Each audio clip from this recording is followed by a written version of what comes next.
Hey everyone, and welcome to Screams After Midnight. I am Peter, that is Tim. We talk about horror movies.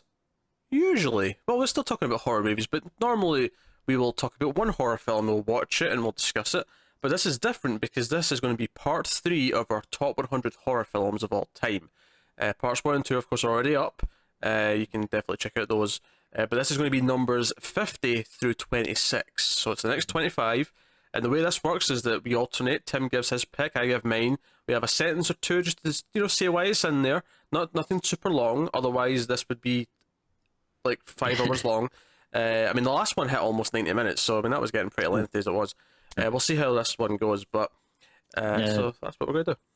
If you're keeping track, so far I'm in the lead, and Well, wait a minute. What do you mean in the lead? What does that mean? just my picks have been better. How dare you? Although one of the things Pete, that I think you might have like a little sausage in your mustache. what? Oh, well, that's one way to start the show. I may have been eating something just before we started because I was in need of sustenance. God damn it, Tim. I'm glad you pointed it out early. I'll say that much. Nothing else to say. Just gonna giggle to yourself for the next 5 minutes. I thought it was funny. Of course you did. Of course. Actually, I probably should have saved it for. Oh no, you shouldn't have. When I You when shouldn't. I have a controversial pick, and I'm like, I'm not gonna listen to some sausage stash. I'm just opening up my old Word document because if I remember correctly, I was keeping track down here. I was. There it is. There. Yeah, so we've been keeping track of how many of the movies that the other person, or how many we have not seen of the other person's list. I have not seen 7 of his so far out of his first 50, and you've not seen. Let's see. Wait, 1, 2, Oh my God, he's not even 3, ready. 4, 5, 6. Is that 7 as well? Might be 7 too. Are you writing them down as well as you go? Yeah. Oh, there you go.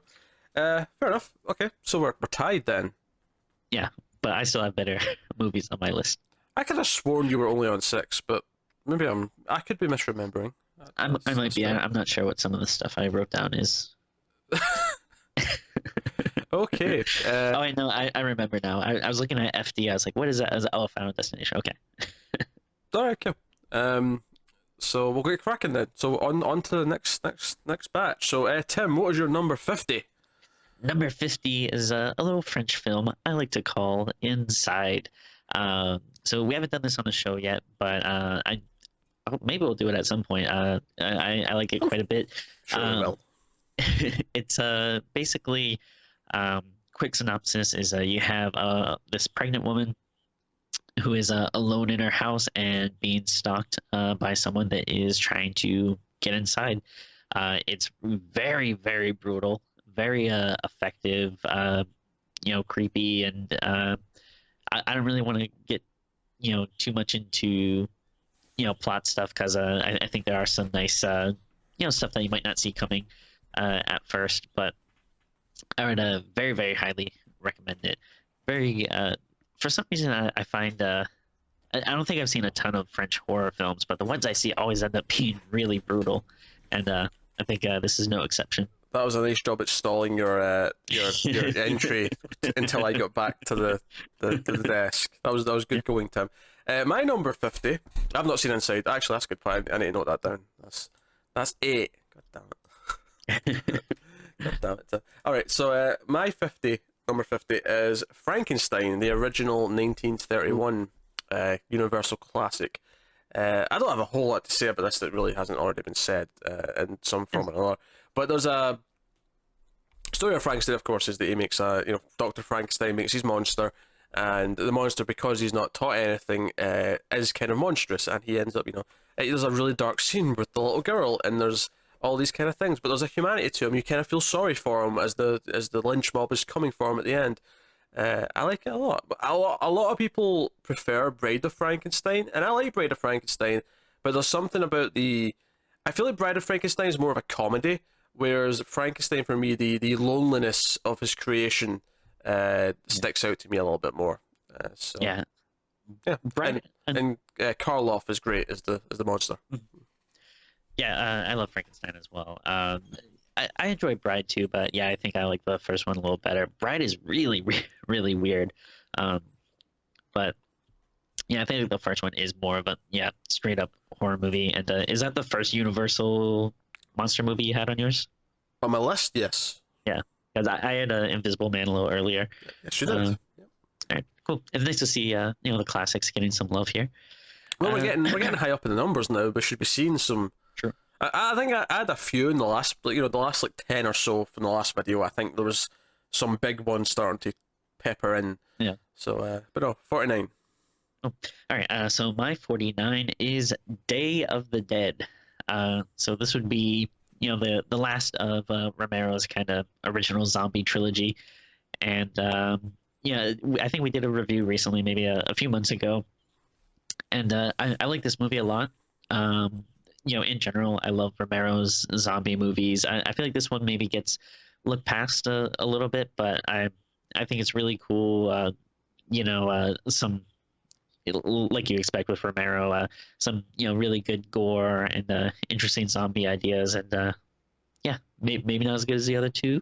Maybe you'll see those other two on the list at some point, but I think Day The is a lot of fun. spoilers are just unbearable. Day of the Dead. I like Day of the Dead. Although after watching it again recently for the show, and we did that, my opinion on it was like a little bit. There's like it's got some pacing problems. It's got some other things going for it. The characters aren't as interesting as the first two movies, but it does have good things. It does have good ideas, and it does have some great scenes. So Yeah. I think the one major complaint is there are a few places where it drags, but other than that, I like it a lot. my number 49 is The House of the Devil. Nice. Which is a movie. It came out in 2008, I believe, but it is set in the early 80s. It looks like it's been made in the early 80s. It's very authentic in how it feels, and it's basically about this woman who goes to for a babysitting job, only to find out that it's not actually for a baby. It's for someone up in a room. But there's just this shred of like something else is going on here. Like the movie opens with a title card telling you about how satanic cults were starting to be a serious thing at the time period.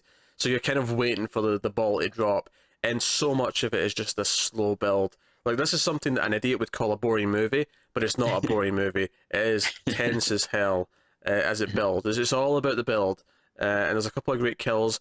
If I was to make a criticism, it's maybe that the ending is not the best payoff to what the movie's been building up to, but it's pretty solid. So, but no, I love the feeling, I love the atmosphere and the setting. So, Yeah. I I feel like when you said idiot, you're looking at me. no, Trying to imply something, but I love this movie as well, and it is, like you said, it is a slow burn, but like the atmosphere is so good and creepy, and yeah, it does feel it. This is one of those movies where I feel like a lot of movies try to capture a different time period, but it just feels like, oh, this is a modern movie set in this time, and this legitimately feels like, if you showed it to me and said, oh, this was made in like the early 80s, even the late 70s or something, I would probably believe you. it feels authentic. Yeah, definitely. So my number 48, and I think, wait, is this my first Baba movie, or did I have Zombie? I forget. Well, this is Black Sabbath. I'm just laughing that you're not sure if you had that movie already. What a shambles this list has become, Tim. It's been a while since I've seen it, so I thought you were laughing because you're like, that's not Baba, you idiot. But Well, it isn't actually. It's Fulci. Is it? Okay. All right. Well, my bad. But very nice Italian anthology horror movie. I don't think this is another one that we haven't done. Not as of yet. No. Not on this show. In fact, I don't even know if you've done any Bava movies at all, actually, yet. Actually, yeah, we might not have. Bava month coming up, so we can catch up. Oh, that's got to be a Patreon pick at some point. Oh, it has to be. Pick a Bava movie. But I assume that you've probably seen this, You right? would be right in assuming that. Okay. Yeah, this is really cool. I don't know. I don't have much else to say about because it's been a couple of years since But I've yeah, seen it. But what movie was this? Black Sabbath, Oh, Black Sabbath, right? Not Black Sunday, aka the Mask not of Black Satan. Sabbath. Right? I was just making sure No, which no. one I had in my head. Right, that's fine. Yeah. Just make sure. Cool. But it's I believe it was three stories, and actually, as I would go through this list here, I kind of noticed that I have more anthologies than I thought it was, but they're all very effective, and yeah, I'd recommend this movie. Convincing. That was convincing, Tim. My number 48, we're back to silly slasher movie territory with Intruder, Okay. which is a slasher movie set in a small Grocery store. grocery store. It's a shopping supermarket, and you've got cameos from Bruce Campbell. Sam Raimi plays a character. Ted Raimi plays a character. But you've basically got all these dumb kind of college-age kids working there. The store's shutting down, and it's a bunch of silly kills. It's all set in one night. Killer comes after them one by one. It's full of cheesy dialogue. It's full of cheesy kills. Like the who the killer is kind of comes out of nowhere. Isn't really that justified, but it's full of wacky little 80s moments. Even though it's technically I think it was right at the end of the 80s. I think it was just I think it may have been released in 1990, but it was shot in like 89 or whatever. But it's the epitome of everything I love about dumb slasher movies. Is stupid characters saying stupid things in stupid situations that don't make sense. Like they react to things in the way that no character should ever react to anything in their life, but they do, and it's glorious. It's a comfortable 80-something minute watch. I get a blast out of it. Yeah, I liked it a lot. I had it at my 92, if you remember on the list. But yeah, it's a ton of fun. Mm. All right, so my 47, that would be The Conjuring. Very good. Oh. I'm just reacting, Tim. Yeah. Don't let me stop you. Yeah, I think we've talked about some of these, James Wan movies, with like Insidious and Conjuring. Two, I forget if I had that on my list, but I like the first one a lot. I think some legitimately creepy moments, nice family vibe to it, and just a good old classic haunted house story. Yes, I enjoy Conjuring. It suffers for me a little bit. I like the second one more. I like Insidious more, but I do think it's a solid tale. I think it's interesting that the family has like 5 daughters. It's like a kind of like, okay, usually they don't have this many kids. They've got like an army of children. They're all dealing with things, and it's inventive, which I give it props for. My number 47 is A Girl Walks Home Alone at Night, which is an Iranian vampire western, Yeah. kind of. This is a movie that came out a few years ago. It's shot entirely in black and white, and it is kind of a different take on the vampire as a sort of seductive sort of love, but it has the romance angle to it, and it's actually kind of a oddly sweet movie kind of thing. It's kind of funny to me that a lot of like American vampire movies recently have not really been doing much for me, but these, Let the Right One In from Sweden, and then you've got this like it feels like the foreign movie markets where the good vampire stuff's coming in, and we're getting some really interesting ideas. And no, I think it's a lot. The thing I like about the most about this, honestly, though, is how beautiful the film looks. It's all shot in black and white. It's the nice big widescreen. The shot of the vampire riding down the dark street at night on a skateboard is like fantastic. And that sounds silly, but it's not. When you watch it, it's not. It's just she's into skateboards. It's great. Very atmospheric, is what I'd say. Yeah, it really looks good.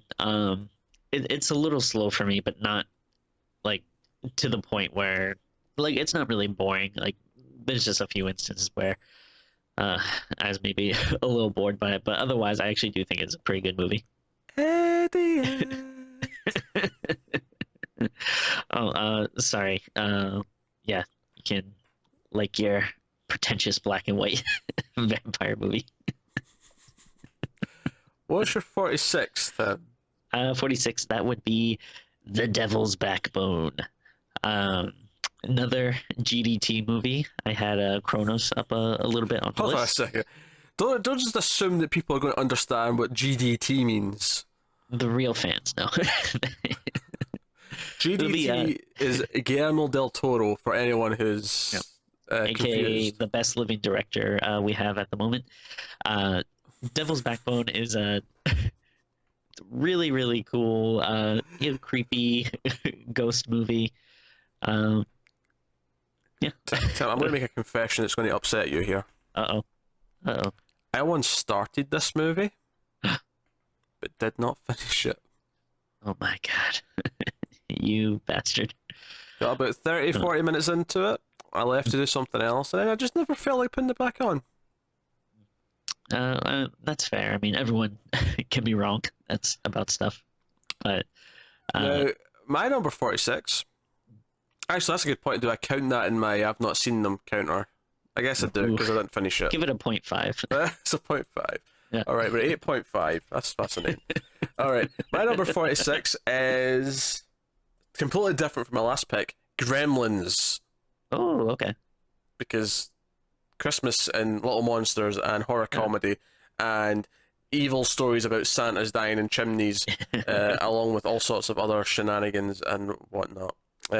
It's surprisingly dark at times for what it is, but it's got that good Christmas setting. It's got the family coming together. It's got a little hero story for Gizmo. But I think people do forget how much of a horror movie this actually is. If you know, the second one really isn't. The second one goes on. It's it's satire, comedy vibes, like all the way out to the extreme. The first one, well, it does have comedy in it. It does definitely have a sort of horror movie vibe. I think when I was younger, I'd have called this a family horror movie. But going back and watching it again, I reminded myself, no, there's actually some pretty gruesome things in this. No, not in terms of gore, but just in terms of, again, the stories being told. Like just how dark it kind of gets at points, and there's murder and stuff. So Gremlins. What are you smirking at? I don't know, I'm just thinking about my next pick. Oh God. No, I mean I love Gremlins. Obviously, fantastic movie. So my 45. This might be a little bit of a controversial pick, but Oh God. I wanted to have different kinds of movies on this list. So 45 for me is Vampire Hunter D, which I don't know if you know what this is. This is an anime movie. Oh God. Basically about a vampire who goes to fight other vampires and monsters. He's protecting this woman who's kind of in the thralls of this head vampire. It's kind of post-apocalyptic and takes place in this land that's like kind of overrun by monsters, and it's really really cool. I actually think it's one of the most like Castlevania-y I was waiting for it. Out there. I was waiting for the C word, the Castlevania word. I was waiting for it. I knew you were going to say, "Oh, it's kind of like Castlevania," which is why it's amazing. But I like it a whole lot, and I like the idea of having like a serious animated horror movie. Not a lot of them, at least not to my knowledge. Maybe anime's got a bunch of them, but yeah, the only ones I can think of would be more anime stuff, and even then, like people might argue that some of it is more actiony based. But when I watch this, though, I do feel like it definitely fits in the horror genre. But yeah, I love this movie. Needless I to think say, everyone should see it. Needless to say, I have not seen this one, so I'm up to 9.5. My number. But I get the feeling though that this is not one we'll end up doing for the show. Unlikely. My number 45 is Sleepaway Camp 2. Oh, it threw me for a loop there. Yeah. Is this Teenage Wasteland, or is that 3? No, that's 3's Teenage Wasteland. I don't know if 2 has a subtitle. Oh, all right. No, it does. It does. It's Sleepaway Camp 2 Unhappy Campers. That's the name of the second one. Okay. Yeah. I enjoy the first Sleepaway Camp. It has this insane ending and all that, but I think it pales in comparison to 2 and 3, because 2 and 3 basically were the prototype for what Scream became. It is poking fun at the genre. It is nothing but just satire. Like at one point, a character says to another one, "Oh, what day is it? Oh, it's Saturday the 14th. Okay." It's set at a summer camp.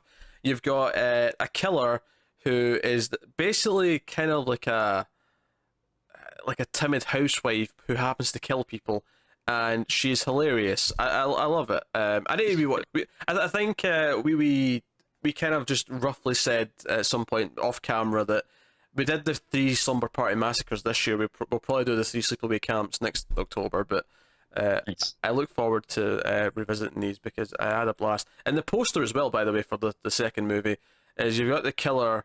I mean, it's not actually the same actress as in the movie, but like it's meant to be. But she's got like a backpack on, and there's like Freddy's glove and a hockey mask like sticking out of it. Like the whole point is that it's poking fun at the slasher genre. Yeah. And I think it's a blast. It's actually, yeah, I like it more than the first one. So. Wow. Yeah, so I was just looking at my list because I had the first one at 60. I really like that one a lot. I know that I've seen at least the second or the third one. I forget which one. I'll probably mark down this maybe as something I haven't seen, because if I have seen, I honestly don't remember anything about it. But I'm excited to watch it then. If you, if yeah, I didn't realize they're that like beloved and interesting. So I've always liked 2 and 3 more than 1. 1's always been the weak one to me. I mean, I still Really? like it, but it's interesting. All right, well, I definitely look forward to that. My 44. That would be Rosemary's Baby. So classic. What's a dude? Roman Polanski. yeah, movie. just everyday child molester. Yeah, just him. I feel a bit weird with his movies because of his past, like. It definitely is weird. Because I saw, I knew about his past when I saw this one, but when I saw like, because the one movie it has that I really like is Repulsion. I was thinking about watching that. I actually haven't seen that. But I've not went back and watched it since I've known about him, like what he's done. It's a bit weird. I'm not particularly comfortable with it. Yeah. Not to downplay Rosemary's Baby because that is a well-made movie, but Yeah. Obviously, all stuff aside, he is not a good man by any stretch of the imagination. But this movie though I think still holds up really well. A pregnant woman, and again, just in this like weird situation where it does a really good job of making her feel kind of like isolated, even though she is in this like building full of people and stuff. But it's like all this weird stuff is happening, and it's kind of maddening that no one's really like believing in her. And then just the ending I think is really cool. Yeah, paranoia, big theme of that movie. Yeah. My number 44 is Reanimator. Nice. Stuart Gordon's wacky wacky film about kind of Dr. Frankenstein style character who's trying to reanimate things, and it's full of gross, over the top stuff. We've got decapitated heads talking, and getting involved in sexual intercourse. We've got all kind of things. And what's his name? Henry Combs, is that his name? Jeffrey Combs. Jeffrey Combs, yeah. Like he's great as the Mad Doctor. He's particularly great. He's so obsessed and all that stuff. But no, it's a really good.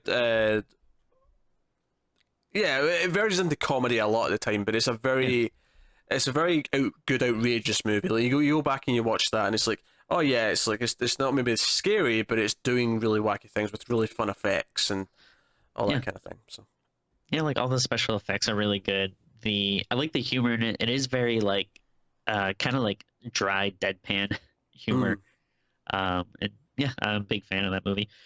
My 43 would be John Carpenter's Prince of Darkness. Was this the first review that we did? Yeah, but don't remind people because it's terrible. I don't want them going back and watching it. Our first like 30 videos are terrible. I don't want people going back and watching those. Well, maybe we'll redo them at some point or something. But yeah, I like this a lot. Obviously it's Carpenter, so it's gonna look good, sound good. I don't even know where to begin with the plot. There's like weird, like what would you call it? Like kind of ethereal, like other dimension, religious demon stuff in it. But uh, the characters I think are funny, and again, you get some like cool effects and stuff. And I think it's one of his maybe like most actually I shouldn't say that. He has done some weird movies, but this one is pretty weird. Maybe not as straightforward as some of the other stuff like Halloween or The Thing, which is obviously good movies, but yeah, this is like playing on some weird wavelengths. I feel like he got into later. Yeah, I like it a lot. So it's a very it's very Lovecraftian almost. It's this feeling Yeah. of this dreadful force is coming from beyond, and it's these scientists trying to study this stuff and try and figure it out. But the world's kind of going to shit. So it's I like it a lot. I like Prince of Darkness quite a bit. My number 43 is a Fulci movie, not a Bava movie. So just to get it correct, because Tim butchered it earlier. But this is the New York Ripper, Oh, okay. which I like a lot. New York Ripper. New York Ripper's a very demented little film. It's a sleazy, Yeah. sleazy little movie. You've got a killer that quacks like a duck. Yeah. And you've got all these scenes. Like you've got like the idea that he's a pervert, and you've got these really gruesome scenes where there's like a razor blade going through a nipple, and Ugh. just stuff like that. It's so demented. It feels so grimy. You feel like you're in this New York in the '70s, and everything's just awful. Like there's no happiness in this world, and you'll never hear Donald Duck the same way again after this killer's been quacking down the phone at these victims. But no, really good. And Fulci has a very good sense of style, even if it's not always realistic. Sometimes the characters will say outrageous things. The characters won't react in like natural ways, but it works in the insanity that is his movie. So, New York Ripper. Yeah, that's a good one. My 42 would be Conjuring 2. Oh, Uh, yeah, like we said, I like the first one. Second one is a little better than me. I think they're pretty close. But I think I just maybe like the story and maybe some of like the scares and stuff in the second one a little better. But yeah, like another very well done horror movie, and actually one that kind of has like a nice little touching family aspect to it. yeah. The romance, the love part of it between the married couple are actually it was quite surprising. I didn't expect it to be such a sweet movie when I saw it the first time. But yeah, my number 42. This may be a little controversial at its placement, but A Nightmare on Elm Street. Jesus Christ. I feel like as we get to some of these higher ones where it's like these classics, I'm like, do I have to justify it? Like, Yeah. especially since this one in particular we just did the review of like 2 days ago. So, it is great. Freddy's a great villain. Hell's a great protagonist. I love that she's proactive. Lots of inventive kills and dream sequences. And it's got a lot of good themes and like sort of the idea of like teenagers and kids not being able to trust their parents, and the parents' sins then sort of if the parents do bad things, and then their children are going to have to suffer for it. That's kind of what the movie is. I like it a lot. It's great. It's a classic for a reason. If you've not seen it, you're weird. Go watch it. We Unless just did a you're review on. young, in which case fair enough. But go watch it. Yeah. It's your education. Do it. So Yep. Agreed. It's fantastic. Deserves a much higher ranking on the list, but hey. uh, my I don't know if you're waiting for me to do something. no, 41 Tim. Okay. Yeah, I'm fighting with a cat. The cat's on my lap, and he's doing all sorts of crazy things here. My 41 is a movie I know you're not very hot on, but one I still love, so screw you. That would be Pet Cemetery. What? No, Tim. No. Oh, shut up. This movie's great. I love the... What? This movie's mediocre. No, it's a fantastic movie. Everyone who knows horror knows that it's good. But no, I am a sucker for my Stephen King adaptations. I like just the idea. You have this weird little off cemetery place that brings people back from the dead, and I think there's some generally creepy moments in it. Like the flashbacks with the sister always freaked me out since I was a kid. And I don't know, it still works for me, despite what other people on this podcast think. I don't think it holds up. When we did it, like a year and a half ago, I was just not that impressed and felt like a lot of the moments didn't really work. I thought it was kind of goofy when it wasn't supposed to be. The kid actor was questionable, and I just wasn't feeling it. I'm sorry, but It's all right. I'll survive. 41 for me. Evil Dead 2013. Nice. Okay. Yeah, Evil Dead, the reboot with Jane Levi. I love this movie a lot. Like I don't know what I expected getting into this reboot, but I walked out feeling like so pumped. Like this was like a blast.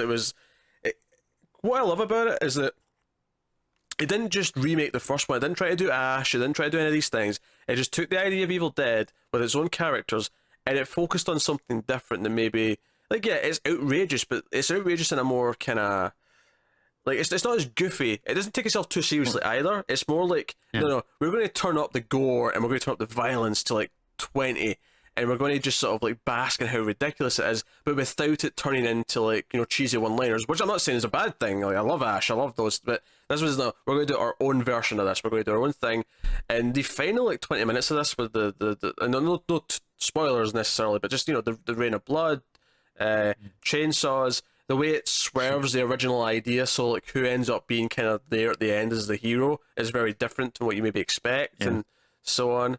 I dig it. I dig every bit of violence in that movie. It makes me smile. It is glorious in its gore. Yeah, I like it a lot. I had it at my 79. I I've been finding out like I feel like recently that there's some people that are really not that hot on this movie, and I wonder if it's because it's called Evil Dead and people are just against the idea of remakes and reboots, especially in terms of like a classically good movie. So I wonder if like you probably could have tweaked it enough so that it didn't have to be Evil Dead, and I just wonder if maybe it'd be a little more held in a higher regard. But I mean, I still think it's great, and like you said, I think the the defining point of it is that it's not trying to replace Evil Dead. It's just like a nice little thing you can set to the side of it. All right, so my number 40, also a Stephen King adaptation, and that would be The Mist. So very, very good movie, directed by Frank Darabont, who I think it's easy to say we're big fans of.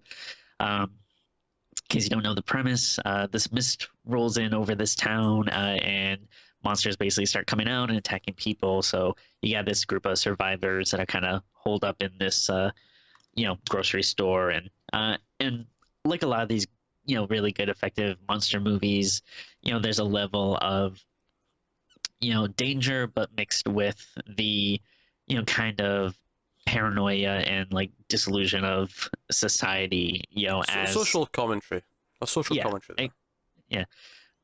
Because Tim, you see, man is the real monster. What? Spoiler alert. But no, it's fantastic, and it has an incredibly depressing ending that I love because the world sucks. The ending is a keeper. You remember that ending? Yeah. I remember the whole movie, but I definitely remember the ending. So my number 40 is Ginger Snaps. Okay. A really, really good werewolf movie. I mean, I feel like there's only a handful of werewolf movies that I truly love, and Ginger Snap falls into that category. I think taking it and almost like pairing it up with like a teenage girl's puberty is kind of a genius move. Yeah. It works so well, and it's you got Catherine Isabel as the titular Ginger, and their change. These two sisters, as like one of them goes through this change and becomes a werewolf, and how that affects her mood, how she changes, how she like goes from being this outsider to suddenly being popular to doing all these different things, and it is kind of this metaphor for growing up and like going through all those changes that you go through in adolescence. So really, really, really strong on that stuff. Some pretty fun werewolf effects. Mostly, I really like the tone though. I like the characters. I like the tone, and some really good music and stuff. But no, I think it's a really solid werewolf movie. Yeah, I like it a lot. It's yeah, the werewolf stuff is cool, but yeah, really the characters just sell it. It's yeah, just a really good ensemble of these, two sisters and kind of dealing with, yeah, like growing up and everything. So good choice. Maybe that's the first thing you said on this list that I'm like, oh, that was a good job. Uh, Oh, go on.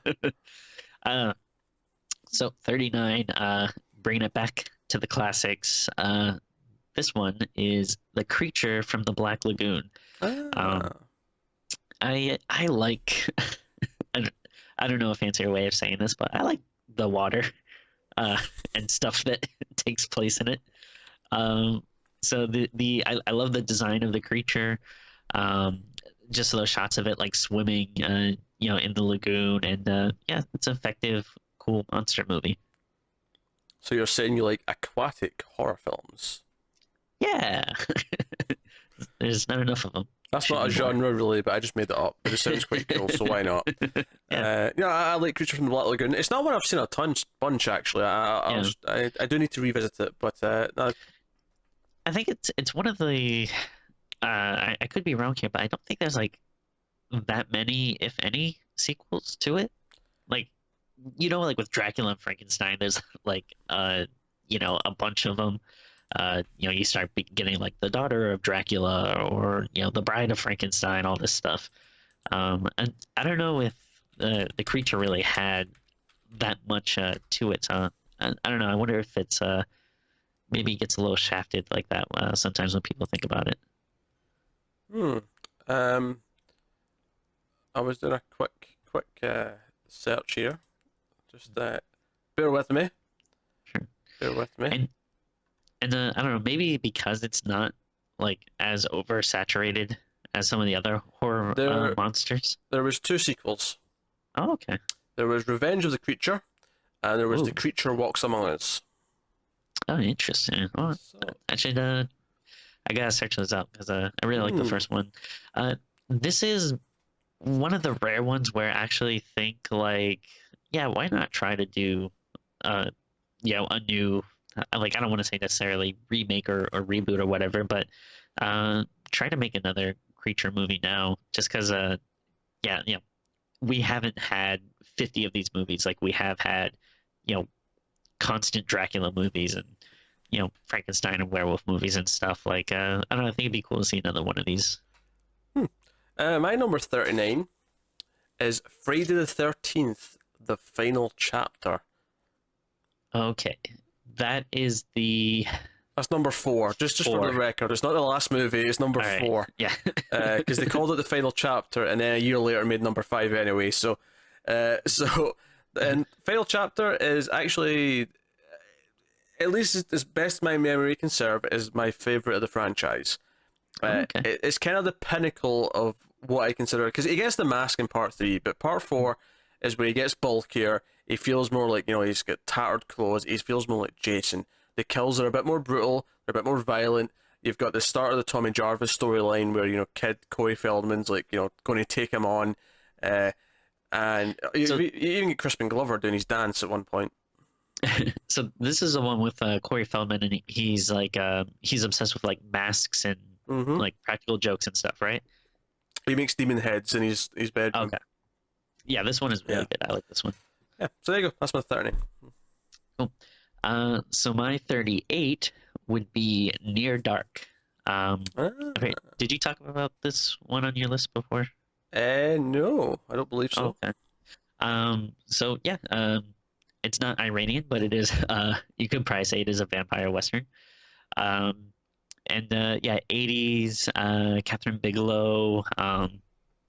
The acting's great. The characters are good, and yeah, it's another one of those things where yeah, there's some cool vampire stuff in it, but really it's the characters that sell it.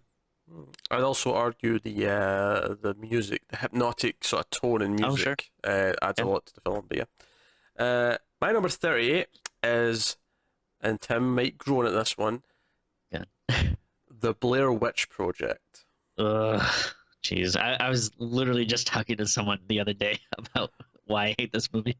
And what's funny for me is that I didn't like this that much originally. It's when we went back and watched it for the show last year before the new one came out that I was like, oh man, this is actually really good. Like, I get why this was a thing. This was big back in the day. It actually works.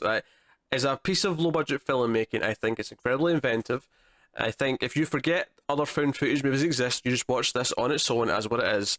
I think there's an authenticity to how it feels like it is just a group of people who are trapped in the forest and there's creepy things occasionally happening. I think it's very good. I don't want a bunch of these movies, which is why the sequels necessarily aren't that great. Why like all the copycats, like there's only been a few good found footage movies, and the ones that are good, the ones that I like, tend to be very different than this. They're very different types of movie, like Creep, which we've talked about before, for example. But no, authenticity. And it does legitimately feel like a real kind of snuff movie almost, which is disturbing, but that it gives that feeling. So I guess it's kind of like my Pet Cemetery for you, because this was one that I thought was okay, and then when we rewatched it, I was like, no, this really sucks. I will give it credit for doing something different, like that is cool and everything, but it just doesn't hold up for me. All right. So my 37 would be Child's Play 2, which I think you already had on your list. I did. I didn't. And I mean, basically for the same reasons. You talked about it. It's this is a good franchise, and this is probably the best in it. It's the one where the first one's good. It sets everything up, but this is where things kind of really start to take off and get fun. It probably has the best kills and really good fun movie. It's kind of like what I just said about Friday the 13th 4. It's like 3 arguably the first, all 3 movies, like, it set up Jason, then it set up the hockey mask, but then 4's when it like, no, this is a Friday the 13th movie. Yeah. Like, that's kind of what it hit what it was. And it's kind of the same with Child's Play. Child's Play 2 kind of did that. So, no, I already obviously spoke about it. So, my number 37 is Henry, Portrait of a Serial Killer. Okay. Starring your main man. Oh, I'm forgetting his name now. Yondu. What's his name now? Michael Rooker. Thank you. Michael Rooker. For some reason, I always forget his name. Every time I go to talk about Michael Rooker, I always forget his name for some reason. Obviously, he's in all stuff. He's in Slither, he's in a bunch of things. He's in The Walking Dead for a bit. Obviously, Guardians of the Galaxy more recently. But this, I talked about Blair Witch Project feeling like a snuff movie. This feels like a grimy, dirty little snuff movie. Yeah. It feels like you're just a fly in the wall for this deranged guy and his deranged friends, and like all the antics. At one point, they break into a house and like murder this couple, and it feels so disturbing. It feels so real, but obviously it's not. Otherwise, I wouldn't be advocating watching it. But it feels grim. It really feels like you're just along for the ride for this absolute madman who, will kill people for little reason. It's also darkly funny at times. I remember laughing at the end. I won't spoil the ending, what it is, but I remember laughing a lot at the ending the first time I saw it, because I'm like, oh no, he didn't, and then I just started laughing. So Henry, Portrait of a Serial Killer. If you want a hard hitting trip through a killer's mind, that's the one I'd recommend. Yeah, it's been a while since I've seen it, but I did remember liking it, and it is very, like grimy, dirty, and you kind of have like an unclean feeling after you watch it. But it's really another one that's just really carried by Michael Rooker. He just plays that like psycho so well. All right, so my 36. You might have talked about this, I forget, but that would be Bubba Hotep. This movie is just a blast. Even like just thinking about the premise alone, is hilarious. Like it's Bruce Campbell playing Elvis, who was the real Elvis, but switched places with an Elvis impersonator because he was tired of being famous, and then the Elvis impersonator died, so now he's the real Elvis, but no one believes him, and he's in a nursing home and has to fight a mummy with a gentleman who thinks he's JFK, even though he is an African American man in a wheelchair. And like, if that premise doesn't sell you alone on the movie, I don't know what would. The honestly, the only gripe I have about it is that we never got a sequel. Never got Bob and Nosferatu. No, I like this movie a lot as well. This is pure unadulterated fun with a silly premise, with great actors doing stuff, and then music's great. The whole thing's great. Yeah, I love Bob Hotel. It's good stuff. 36. My number 36. We're back to Universal Monsters with the original Dracula. Nice. I like this one a lot. It's funny. I've been meaning to watch the Spanish cut at some point, because I don't know if you know the story behind this, but they basically, for the Spanish version of the film, rather than dub it, their idea at the time was the regular production will make their movie in the set during the day, but then at night time the Spanish director and his casting crew will come in and use the same set to make Interesting. their own version of the movie. And apparently, from a directing point of view, the Spanish version is much better. But what it does not have is Bela Lugosi and his performance. Oh. Their Dracula is a lot more dull, I guess, for lack of a better word. Yeah. So, but no, it does have atmosphere. I do like the setting. I like that it doesn't try and do the book, chapter for chapter. It can't. It would be such a long book. But what it does focus on, Reinfeld or was it Reinfeld? I can't remember which character they used in the movie, but because in the book it's Harker, but this guy arrives at the castle, Dracula's there, and then his journey to I think England and then it gets to Mina and Lucy or whoever's in the movie. I always forget, because sometimes they switch Mina and Lucy from the book, but sometimes they don't. I think it does in this one. I think it's just Lucy in this one, but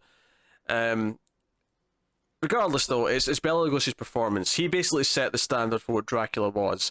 I like how quiet the movie is. There's not a lot of music. There's some, but there's not a lot. That first moment where he arrives at the castle and he's looking up at the stairs, and Dracula comes down, and it's all the cobwebs and all that. It's so atmospheric. It's great. Yeah, it's very hypnotic. I like this movie a lot as well. I'm actually excited because I bought the Blu-ray box set, the Dracula Legacy or whatever, that has all the movies. And this one I've seen before, and I really like. I'm not sure how many of the sequels I've seen, so I've been wanting to kind of go through all of them. But it's a terrific choice. Very, very good movie. It still holds up. Like, there's a reason why all these Universal monster movies have kind of stayed in the public consciousness, because it's they're just so well done. What are we at, 35? That would be The Descent, which I believe you talked about a little earlier. I did. That was in one of the last parts. Yeah. But yeah, just again, I like this a lot. It's a really claustrophobic feeling movie with also cool monsters in it. Yeah, but highly recommended. I would have said my piece, so we'll move on to my 35, which is An American Werewolf in London. Which, again, I said there's a few werewolf movies that I consider to be great, and obviously this is one that's high up there. This has its comedy. It has some of the best werewolf transition effects, the becoming the werewolf scene. It has sense of humor. It has Jenny Agutter, who I like a lot. She's the sort of love interest. But it has this kind of countdown throughout the movie to what's going on. It's full of references to other things. The fact that every song in the movie has the word moon in it is kind of great. But yeah, but no, it's good stuff. But again, it's all about the characters. I think that's really what separates the bad werewolf movies from the good werewolf movies, is the characters. You actually care about the characters when they're not being a wolf. Because I think that's what lets... Because even if a bad werewolf movie has a really good werewolf effects, if the characters who are there most of the time aren't that interesting or likable, it kind of falls down and suffers. So, but no. The scenes of the werewolf like terrorizing London, fantastic. Great stuff. Yeah, I like this one a lot as well. And yeah, I mean, you can't really ask for much else. Like the werewolf stuff is fantastic, and then all the character stuff is great as well. So some very good pick. My 34 is actually something we've been doing lately for the show. That'd be the Texas Chainsaw Massacre, the original. Oh. Very grimy, dirty feeling movie. Obviously you kind of know what it's about from the title alone. But I think it still holds up very well done. It looks great. There is a very when we talk about the show, this kind of not like amateurish quality about it, but it does, it's it's not like big like Hollywood sets or something. Like there is a feeling of like they just showed up to this place and just filmed it, but it's very rough but and tumble, but it still works. And I mean, obviously it has set up a franchise that's still going today, so it's but yeah, really good. Still love this one. Yeah. In spite of Franklin, who is one of the worst characters in any slasher movie ever. Yeah, screw him. Screw that guy. My number 34 is, believe it or not, a found footage movie. Oh, okay. Oh, I bet I know which one. It's Wreck. Yep. There you go. Wreck, or Record, if you want to like say it out properly, is a Spanish zombie found footage movie, which is set in an apartment building where, and at least to set up why this person has a camera, and it's someone who's a professional cameraman, so that's why the shots look good typically, I guess. But you have this reporter who's doing like a story on firefighters, and what they get up to in the middle of the night. All the strange calls they get, and they're called out to try and help this woman who's trapped in her apartment. But it turns out she's a zombie, a fast-moving zombie, and then they're trapped in the building, and it's just this tale of survival. It's really, really good, and I love the final 10 minutes because it reveals all these ideas, it like ponders all these questions about where the zombies might have came from, and it suddenly actually opens it up to this idea that's a little bit different than normal zombies, which I kind of like. But no, it's very visceral, it's very fast moving, it's very full of panic, full of that kind of thing, very frantic. And as for that, it's one night of hell, and I love it. I love it. It's all set in one building. Love it. It's good stuff. I always think of this movie as Accept Wreck, because it's one of those ones that you always say like, oh, found footage movies suck, except Wreck, or like I feel like I always have that caveat, but this is a fantastic movie as well. I've actually been thinking about rewatching it because it's been a while, but it is very effective. Like you said, there is actually a reason why they're filming and recording everything, and the zombie effects are well done. So yeah, very good movie. My 33 would be Quarantine. Just kidding. Oh God, Tim, my heart can't take it. Quarantine's the U.S. Rec remake, so that's the joke I was doing. Kill it with fire. 33 for me is actually something you just talked about a little earlier, Frankenstein. Yeah, we already talked about it. Again, classic Universal monster movie. You really get maybe this one more than any other, you really feel for the monster. Like, Dracula is this like imposing creature, and there's kind of like the savagery to the Wolfman, and then like Frankenstein is just this weird like monster but it's just like confused in this world, and it's still effective, still works really well. My number 33 is the original Maniac from 1980. Oh, okay, actually I haven't seen that, so I will write that down. Oh, there you go. There's one. Write those numbers down. I'm hitting you high up in the numbers, because it was more likely the lower numbers, because it's like maybe some weirder stuff that isn't well known. We're getting into a lot of classics and big stuff now. But Maniac, the original, it's I love how like the movie's very unique in that it kind of follows a serial killer for a change. So much like Henry, it's very much that you're in the head of the killer for a lot of the movie. But what I like about this one is it's set, grimy New York setting. It's the killer stalking his victims, down the subway, through the streets of New York, and you really feel that kind of sleazy vibe to it. And it feels... It's funny because I think this and Henry are very different movies. Henry feels more like a an ongoing criminal who also kills as part of his thing. Whereas Maniac, no, this guy is just complete lunacy, and he is just killing, and he's scalping people, he's killing women, taking their hair and putting on his mannequins, because that's what he does. And no, it's a deranged little film, but you cannot deny it. You don't feel like you're in that grimy world as you're watching it. So And it's not a first-person view like the remake was, right? no. This is shot traditionally, although it's still shot very well. It's very suspenseful and atmospheric. So still very well shot, but just a more traditional sort of style. Cool. I look forward to checking it out at some point. My 32 would be Hellraiser. Yeah, I think I came to the Hellraiser franchise maybe a little late. I think it's just the last couple of years I got into it, but I really like the first movie a lot.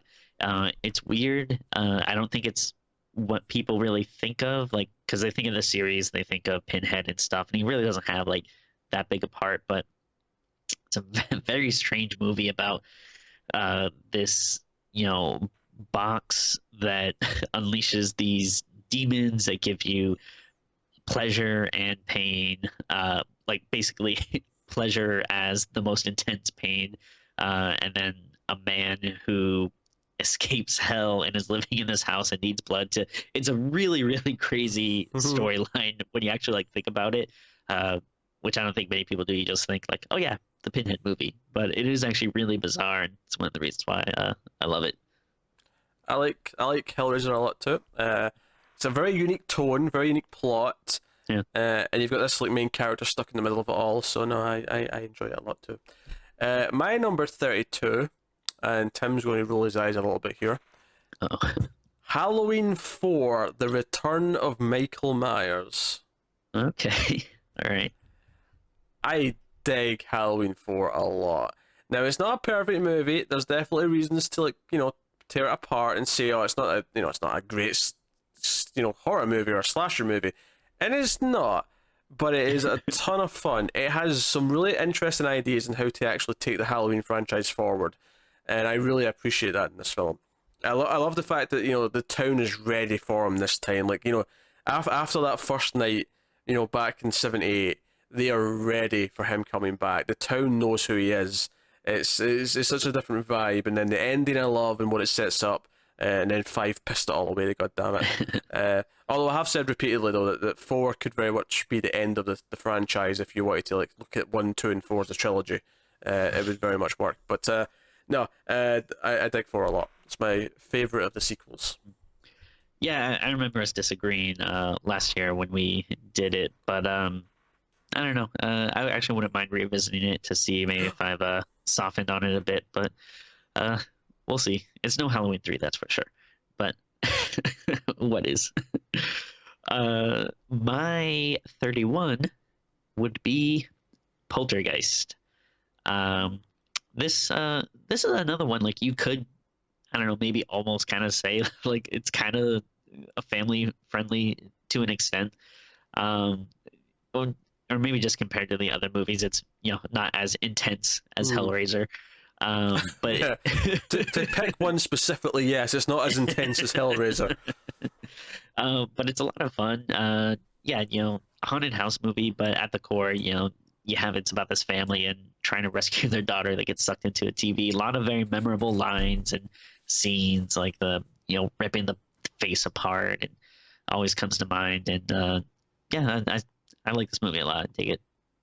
Yeah, I enjoy it. I don't love it. It's never like some people put it up there as one of their best horror movies. I guess technically you do, since it's this high in the list. I don't. I like it, but I don't really hold it in that esteem. Like it's kind of what it is for me. Like I think it had such a reputation before I watched it. I was just kind of underwhelmed a little bit. I was like, oh, it was fine, but I don't love it. Yeah, that can probably affect it a little bit. Like this is definitely something I watched as a kid, so there might be a little nostalgia vibe to it as well. All right, my number 31 is we're going a bit more recent again. This is You're Next, which is basically a slasher, or maybe not slasher movie, but home invasion movie, where the final girl, the main victim that's there, turns out to basically be John Rambo, or Jane Rambo, I guess, if you want to be more accurate with the names. And she starts making weapons. She starts making plans. I always talk about how I like girls in slasher movies to be proactive, or even just characters in any horror movies. But this is the most proactive character in the history of home invasion movies. It is astonishing. She is a badass. You are rooting for her like nothing else. I went into this expecting nothing, not knowing what it was, and walked out being absolutely pumped. So that is your next. Pete, I freaking I kid you not. My number 30. You're next. Do you know, I knew that as soon as your look in your face when I said it.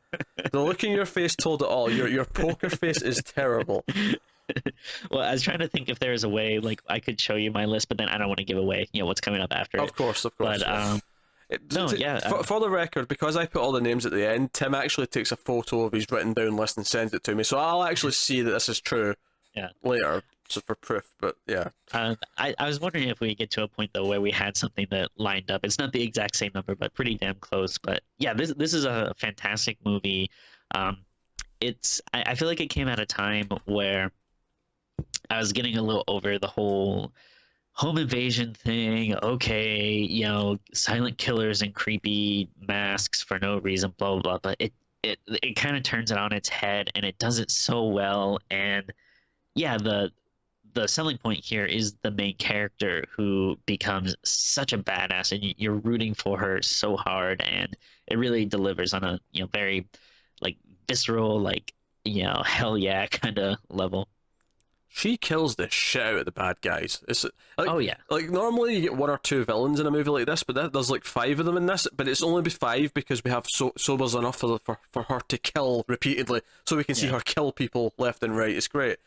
Well, my number 30, since we immediately went through that, is actually one that you just talked about a little while ago. That is the original Texas Chainsaw Massacre, for very similar reasons. Very grimy, very, very sort of dirty.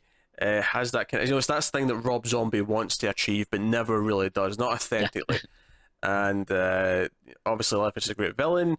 But yeah, it's been said. I can't add anything else to it. So. Well, along that same vein of it's been said, my number 29 is Wreck.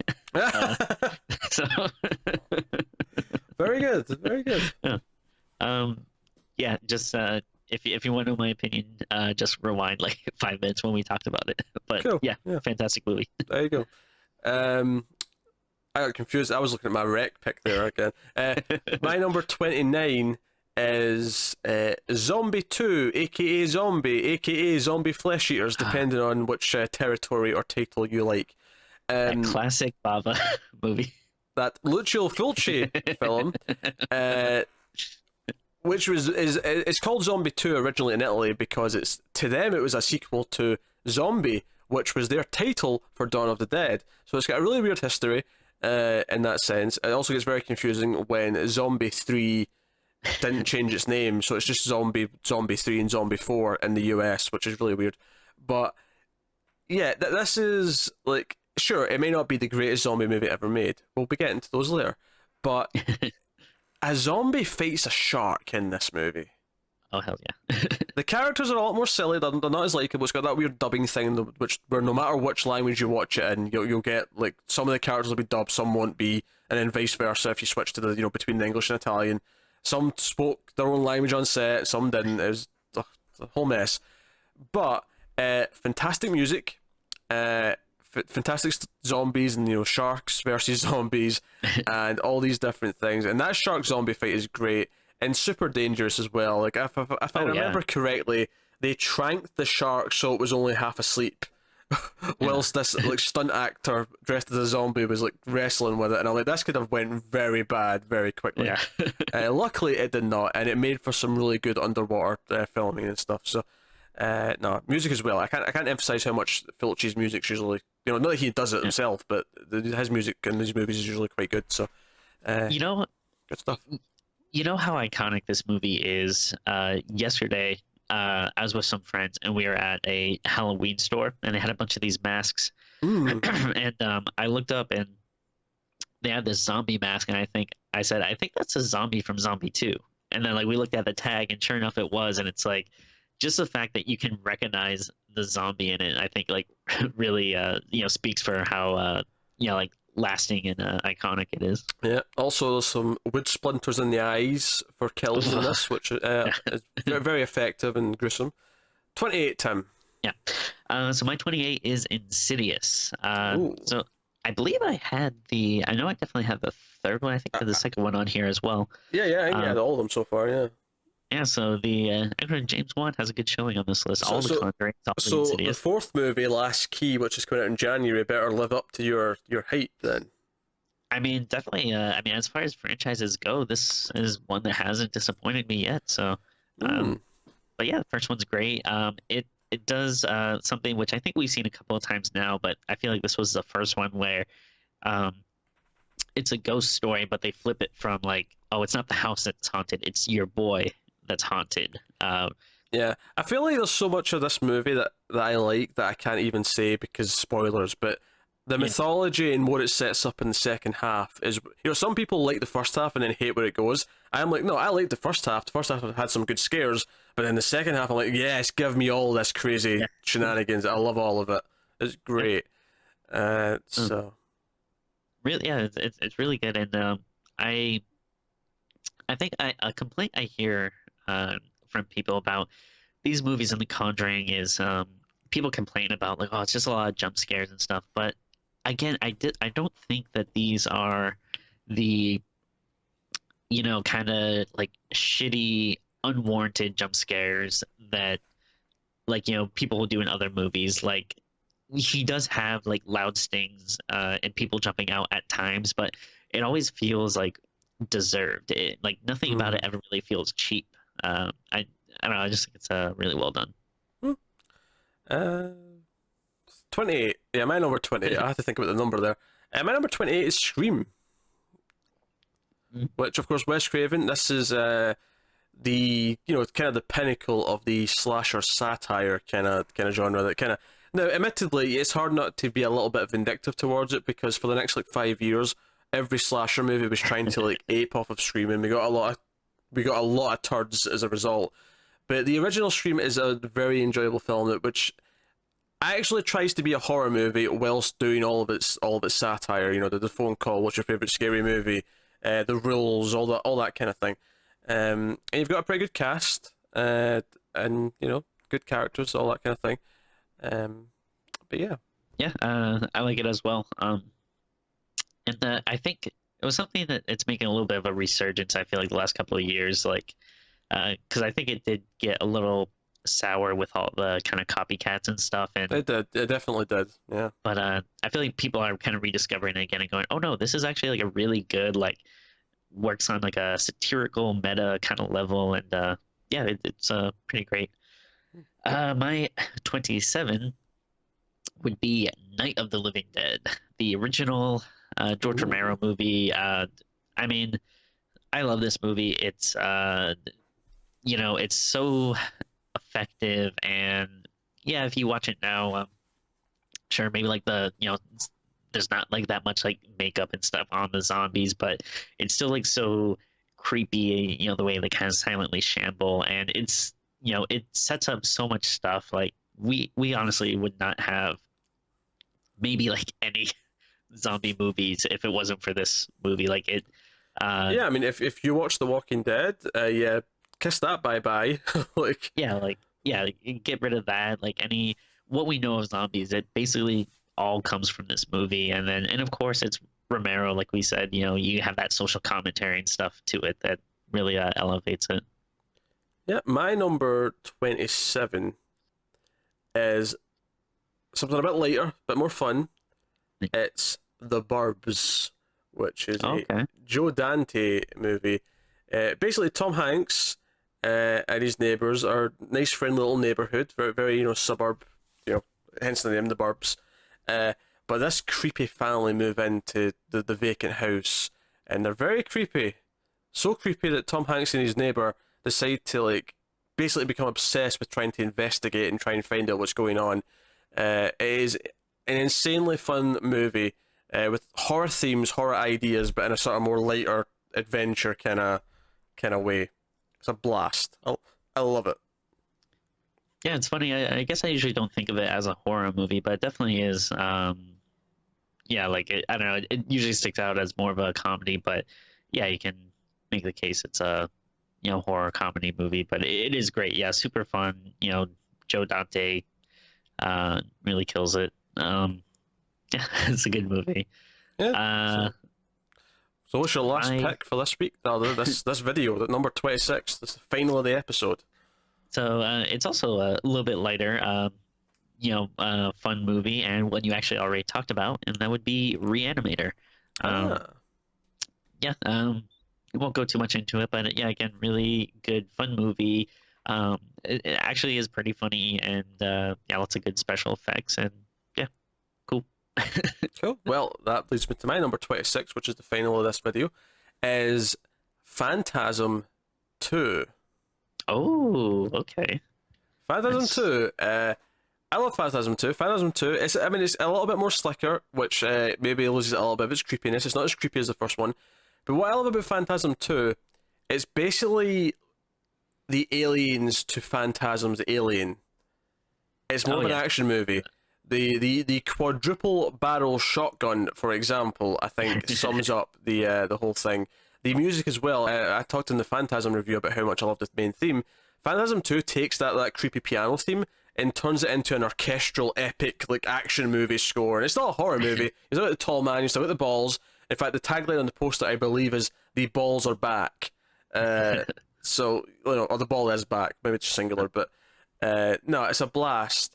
It's more of an action movie. It's a road trip. It's like hunting down the tall man. It takes the ideas in the first movie and like says, no, these characters are still being proactive. These characters are still doing something about it because they can't let them win. Continuity issues a little bit, but even the first movie has its own continuity issues within itself. So whatever. But it's a blast. It's taking the first movie and putting a different spin on it, different genre on it, and I appreciate that a lot. I have a blast with it. Yeah, I like it quite a bit as well. I had it as my 71. But yeah, it's a good follow up to the first movie. It's different, but not in a way that hurts it at all. It's a lot of fun. So there you go. That has been numbers 50 through 26, which leaves just one final week, which will go up on Halloween itself, the 31st of October. So you can look forward to that top 25 next week. But of course, let us know what you thought of these picks, this 25 selection in the comments below. Like, subscribe, all that stuff. Get us on Twitter at mailed_fuzz for channel updates. If you want to support the channel, head over to patreon.com/mailfuzztv. You can do that over there. Get some bonuses and stuff. But that's us. So also remember, a bunch of extra episodes going up for October. We've still got another week or so left of October, so there's a bunch more episodes, exciting things. So yeah, keep checking those out. But that is us. So thank you once again for watching. Keep watching scary movies. We'll see you next time.